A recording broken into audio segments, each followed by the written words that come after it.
কখনো কখনো শহরের ভিড় থেকে একটু দূরে পালিয়ে যেতে ইচ্ছা করে, যেখানে মোবাইলের নোটিফিকেশন না, পাহাড়ে হাওয়া কথা বলে। সেই ইচ্ছেটাকেই সঙ্গে নিয়ে আজ শুরু হলো আমার চ্যানেল রূপরাজ রুটসের আরো একটা ব্র্যান্ড নিউ এপিসোড, কলকাতা থেকে পাহাড়ের পথে সিকিমের উদ্দেশ্যে। সকালের কলকাতা তখনও পুরোপুরি জেগে ওঠেনি, কিন্তু আমার এক্সাইটমেন্ট তখন আকাশ ছুঁয়েছে। কয়েক ঘন্টার এই ফ্লাইট, আর তারপরেই বদলে যাবে পুরো দৃশ্যপট। কংক্রিটের শহর থেকে মেঘের রাজ্যে পৌঁছে যাওয়ার গল্পটা সত্যি আলাদা। প্লেনের জানলার বাইরে মেঘগুলোকে দেখতে দেখতে একটা কথাই বারবার মনে হচ্ছিল, পৃথিবীটা আসলে কত সুন্দর, শুধু মাঝে মাঝে একটু থেমে সেটা অনুভব করতে হয়। বাগডোগরা পৌঁছানোর পর সেখান থেকে আমরা গাড়ি নিয়ে চললাম পাহাড়ের উদ্দেশ্যে, সিকিমে। পাহাড় যেন ধীরে ধীরে নিজের উপস্থিতিটা জানান দিতে শুরু করলো। রাস্তার প্রতিটা বাঁক, তিস্তার পাশ দিয়ে ছুটে চলা গাড়ি আর ঠান্ডা হাওয়া, সব মিলিয়ে জার্নিটাই যেন ডেস্টিনেশন হয়ে উঠেছে। পাহাড়ে আসার সবচেয়ে সুন্দর ব্যাপার হলো এখানে পৌঁছানোর আগেই মনটা যেন শান্ত হয়ে যায়। তাই এই যাত্রা পথ শুধু আমি একা অনুভব করবো কেন, তার কিছু গ্লিম্পস আপনাদের সামনে তুলে ধরলাম।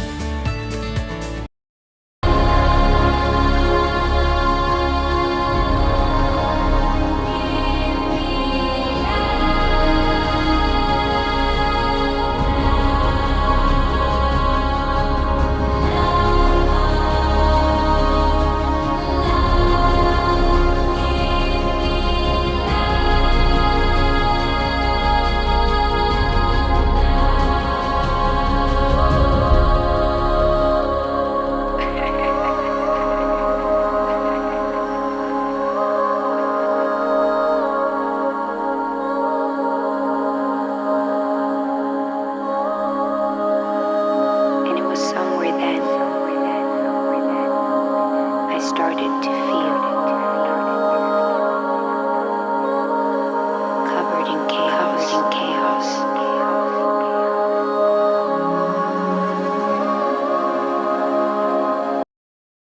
এরপর আমরা পৌঁছে গেলাম কাঞ্চনজঙ্ঘা ফলস।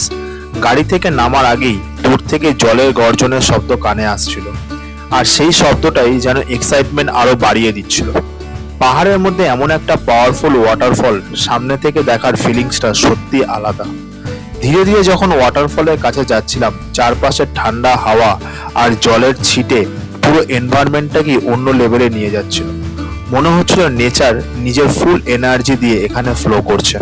কাঞ্চনজঙ্ঘা ফলসের সবচেয়ে সুন্দর জিনিস হলো এটা শুধু একটা ট্যুরিস্ট স্পট না, এখানে দাঁড়ালে সত্যি মনে হয় আপনি পাহাড়ের খুব কাছে চলে এসেছেন। চারিদিকে বিশাল পাথর, সবুজ পাহাড় আর সেই সাদা জলের ধারা, পুরো সিনটাই যেন এক মুভির সিনেমেটিক ফ্রেম। ওয়াটারফলের নিচে এতটাই ঠান্ডা ছিল যে হাত লাগাতেই পুরো শরীরে একটা চিল নেমে যাচ্ছিল। অনেক নিচে নেমে ফটো তুলছিল, কেউ ভিডিও করছিল, কেউ শুধু দাঁড়িয়ে এই বিউটিটা এনজয় করছিল। অনেস্টলি বেশ কিছু কিছু জায়গা ক্যামেরাতে যতটা সুন্দর লাগে, বাস্তবে তার থেকে অনেক বেশি ম্যাজিক্যাল হয়। কাঞ্চনজঙ্ঘা ফলস আমার কাছে ঠিক তেমনই একটা জায়গা। জলের শব্দের মধ্যে একটা অদ্ভুত শান্তি আছে। চারপাশে এত টুরিস্ট থাকা সত্ত্বেও সামহাও মাইন্ডটা একদম কাম হয়ে যাচ্ছিল।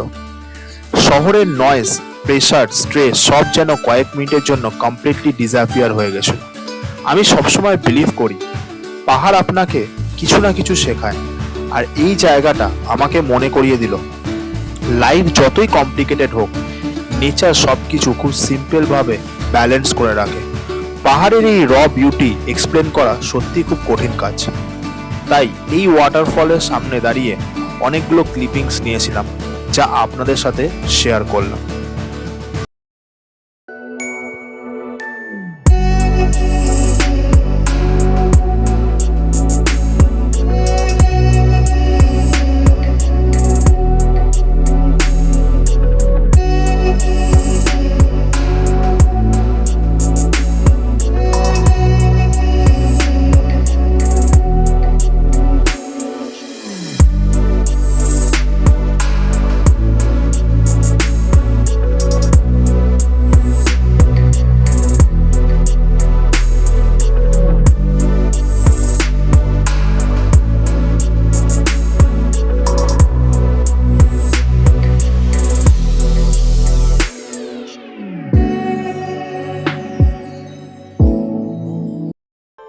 এরপর আমরা পৌঁছে গেলাম গিঞ্জাং মনাস্ট্রি।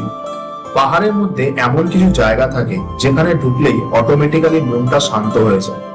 গিঞ্জাং মনাস্ট্রি ঠিক তেমনই একটা জায়গা।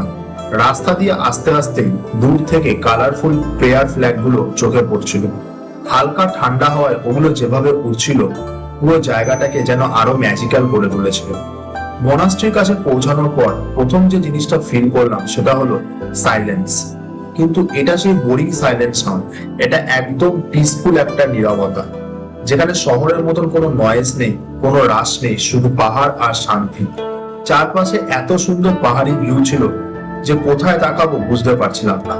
একদিকে মেঘে ঢাকা পাহাড়, অন্যদিকে মনাস্ট্রির ট্র্যাডিশনাল আর্কিটেকচার, পুরো জায়গাটাই যেন পোস্ট কার্ডের মতন লাগছিল। গিঞ্জাং মনাস্ট্রির ভেতরে ঢুকতেই একটা অন্যরকম পজিটিভ এনার্জি ফিল হচ্ছিল। অনেক সময় কিছু জায়গা এক্সপ্লেনেশন ছাড়াই ভালো লাগতে শুরু করে, এটা ঠিক তেমনই একটা ফিলিংস।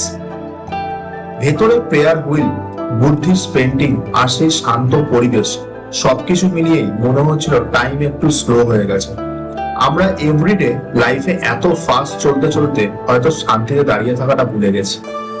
আমি পার্সোনালি পাহাড়ের এই মনাস্ট্রিগুলোকে খুব পছন্দ করি, কারণ এখানে এসে মনে হয় পৃথিবীটা একটু সিম্পলার, খুব কম শব্দ, খুব কম ক্যাওয়াস আর অনেক বেশি পিসফুলনেস। এখানে দাঁড়িয়ে দূরের পাহাড়গুলোর দিকে তাকিয়ে থাকতে থাকতে একটা অদ্ভুত কামনেস ফিল হচ্ছিল। কোনো তাড়া নেই, কোথাও পৌঁছানোর কোনো প্রেশার নেই, শুধু মোমেন্টটাকে এনজয় করার একটা ফিলিংস। আর অনেস্টলি বলতে পাহাড়ের মনাস্ট্রিগুলোর মধ্যে একটা স্পিরিচুয়াল ভাইব থাকে। আপনি রিলিজিয়ান হন বা নাই হন, এই এনভায়রনমেন্ট আপনাকে কিছুক্ষণের জন্য হলেও শান্ত করে দেবে। তাই এই গিঞ্জাং মনাস্ট্রির কিছু ভিউ আপনাদের সামনে একটু তুলে ধরলাম, নিজেদেরকে ফিল করতে থাকুন।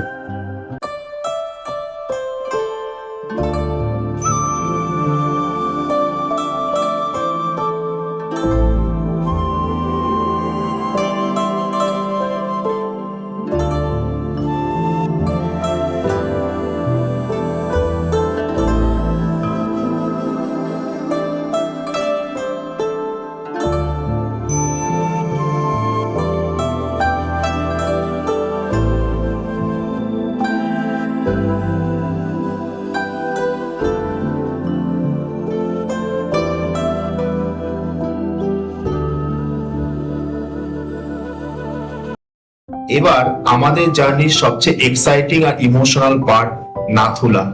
সত্যি বলতে ছোটবেলা থেকে বই আর ভিডিওতে এই জায়গার নাম অনেক শুনেছি, আর আজ নিজে সেই রাস্তা দিয়ে যাচ্ছি ভাবতেই একটা আলাদা এক্সাইটমেন্ট কাজ করছিল। উচ্চতা যত বাড়ছিল রাস্তার বিউটি তত ড্রামাটিক হয়ে উঠছিল। চারিদিকে পাহাড়, কুয়াশা আর ওয়াইন্ডিং রোডস, মনে হচ্ছিল আমরা ধীরে ধীরে অন্য একটা পৃথিবীতে ঢুকে পড়ছি। নাথুলার রাস্তা শুধু সুন্দর নয়, এই রাস্তায় একটা র ফিলিংস আছে। এখানে নেচার অনেক বেশি পাওয়ারফুল আর আনপ্রেডিক্টেবল বলে মনে হয়।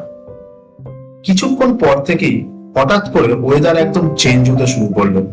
ঠান্ডা হাওয়া আরো ইন্টেন্স হয়ে গেল, আর চারপাশে কুয়াশা এত বেড়ে গেল যে দূরের পাহাড়গুলো ঠিকমতো দেখা যাচ্ছিল না। আর তারপর সাডেনলি শুরু হলো স্নোফল, যার জন্যই তো নাথুলায় আসা।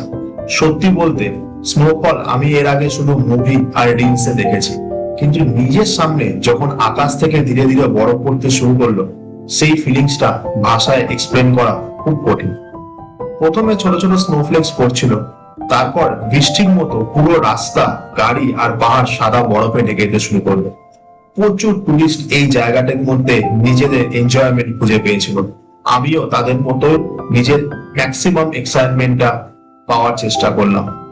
যতটা পারলাম সময় স্পেন্ড করলাম এই জায়গাতে। পুরো জায়গাটা কয়েক মিনিটের মধ্যে যেন কমপ্লিটলি ট্রান্সফর্ম হয়ে গেল।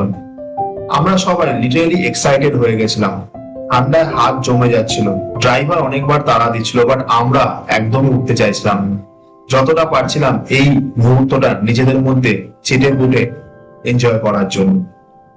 কিন্তু এই মুহূর্তটা এতটাই যে সুন্দর ছিল যে মন ছেড়ে যেতে ইচ্ছাই করছিল না। স্নোফলের মধ্যে পাহাড়ের বিউটি একদম অন্য লেভেলের হয়। চারিদিকে শুধু সাদা আর সাদা, মাঝে মাঝে কুয়াশার মধ্যে রাস্তা ডিসঅ্যাপিয়ার হয়ে যাচ্ছিল। পুরো সিনটাই যেন পুরো ড্রিম সিকোয়েন্স। তবে সবার শেষে একটা কথাই বলতে ইচ্ছা করছে, গাড়ির উইন্ডো দিয়ে বাইরে তাকিয়ে থাকতে থাকতে মনে হচ্ছিল ক্যামেরাই মোমেন্টটার জাস্টিস কোনোদিনই পুরো দিতে পারবে না, কারণ মোমেন্টস শুধু ফিল করার জন্য হয়। আর এই জায়গাটা এসে আরো একটা জিনিস খুব রিয়েলাইজ করলাম, ইন্ডিয়ান আর্মির প্রেজেন্স বারবার চোখে পড়ছিল। আর অনেস্টলি এই এক্সট্রিম ওয়েদারের মধ্যে ওনারা যেভাবে ডিউটি করছেন সেটা সামনে থেকে দেখলে সত্যি স্যালুট এবং রেসপেক্ট অটোমেটিক্যালি অনেক বেড়ে যায়। এত ঠান্ডা, স্নোফল, লো অক্সিজেন, তারপরও দেশের জন্য বর্ডারে দাঁড়িয়ে থাকা, এটা সত্যি আনইমাজিনেবল। আমার তরফ থেকে ওনাদেরকে শতকোটি প্রণাম। উচ্চতায় ওঠার সাথে সাথে ব্রিদিংটা একটু ডিফিকাল্ট লাগছিল, কিন্তু এক্সাইটমেন্ট আর স্নোফলের বিউটি সব ডিসকমফোর্টকেই সামহাও ছোট করে দিচ্ছে। রাস্তার প্রতিটি টার্ন যেন পোস্টকার্ডের মতন লাগছিল, কখনো পুরো রাস্তা মেঘে ঢাকা, কখনো স্নোফলের মধ্যে পাহাড় অল্প অল্প ভিজিবল, আর কখনো শুধু পিওর নেচারের পাওয়ার। সবকিছু একটা পারফেক্ট কম্বিনেশন। তাই আপনারাও একটু নাথুলার ফিলটা নিজেরা নিয়ে নিন এই কতগুলো ক্লিপিং এর মাধ্যমে।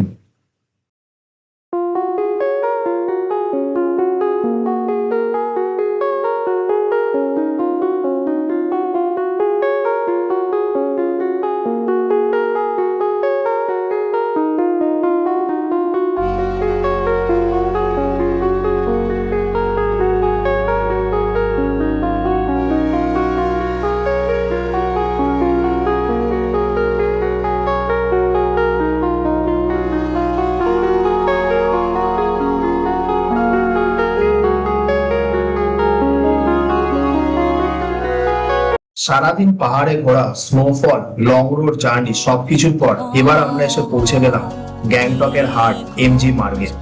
অনেস্টলি পাহাড়ের দিনের বিউটি যতটা সুন্দর, ইভিনিং ভাইবটাও তার থেকে সামহাও অনেক আলাদা লাগে। আর এমজি মার্গের অ্যাটমসফিয়ার একদম অন্য লেভেলের হয়।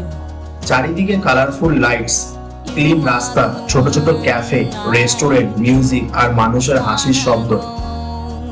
পুরো জায়গাটার মধ্যেই একটা very peaceful but lively vibe আছে। সবচেয়ে ভালো জিনিস হলো এই এমজি মার্গে কোনো গাড়ির নয়েজ নেই, আপনি একদম পিসফুলি হাঁটতে পারবেন। সিটি ক্রাউডের মধ্যে একটা রিল্যাক্সেশন ফিল হবে। সারাদিনের ঠান্ডা আর টায়ারিং জার্নির পর এমজি মার্গে এসে মনে হচ্ছিল ট্রিপটার একটা পারফেক্ট এন্ডিং হচ্ছে। আমরা ধীরে ধীরে পুরো রাস্তা এক্সপ্লোর করছিলাম। কোথাও টুরিস্টরা ফটো তুলছিল, আবার কেউ শুধু বেঞ্চে বসে ইভিনিংটা এনজয় করছিল। পাহাড়ের শহরগুলোতে ইভিনিং এর একটা আলাদা ইমোশন থাকে। হালকা ঠান্ডা হাওয়া, রাস্তার আলো আর দূরের পাহাড়ের সাইলেন্স সবকিছু মিলিয়ে মোমেন্টটা খুব স্মুদিং লাগছিল। এরপর অনেকক্ষণ হাঁটার পর আমরা একটা গুড ডিনারের ফিলিংস নেওয়ার চেষ্টা করলাম। তার জন্য আমরা একটি রেস্টুরেন্টে গেলাম ডিনার করতে। সেখানে বিভিন্ন ধরনের খাবার টেস্ট করে আমরা আবার আমাদের হোটেলের দিকে রওনা দিলাম।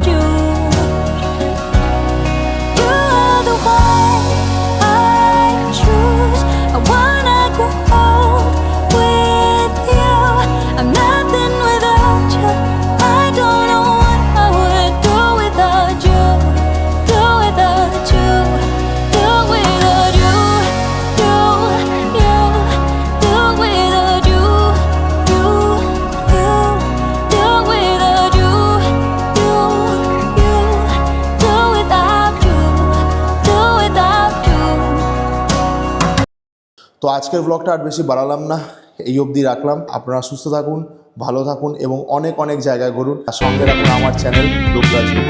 থ্যাংক ইউ, শুভরাত্রি, গুড নাইট।